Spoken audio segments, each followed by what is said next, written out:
Hello everyone, in this video I am going to show you an example of how to use Divipedia chatbot.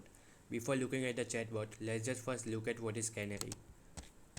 So Canary framework is dedicated to create question answering systems.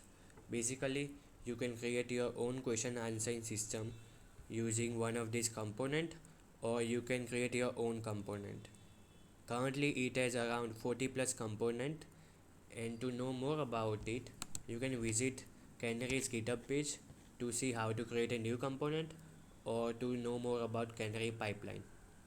So now let's see how to use Canary. So first you need to type your question here.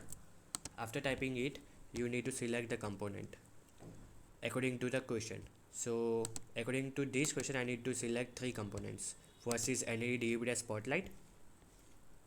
Second is Query Builder Simple Real Name of Superhero, and third is Sparkle Executor. After selecting it, you need to arrange the component.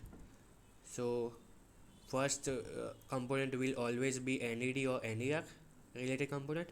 Second one is Query Builder component, and the last one is Sparkle Executor. After doing it, you need to click on Start Question Answering Process.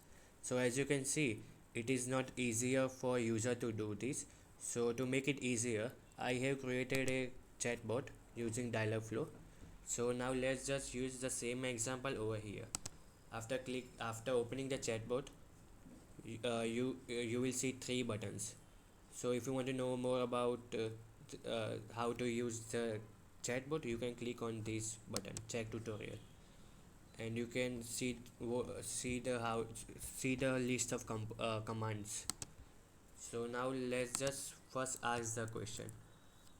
Before asking it, let's just see what are the components which are active on my local list of components.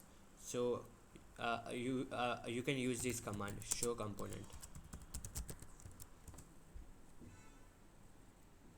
As you can see, NAD Divipedia Spotlight, Query Builder Simple Real Name of Superhero, and Sparkle Executor is already on my local list of components, so I don't need to turn it on.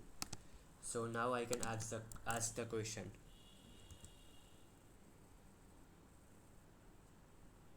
So as you can see the answer, Bruce Wayne. What is the real name of Batman? Answer is Bruce Wayne. To know more about how it is created, you can click on show RDF graph.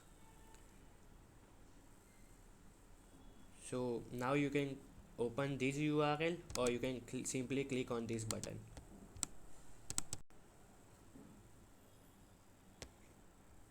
So now you can see how it is created and all the information about it.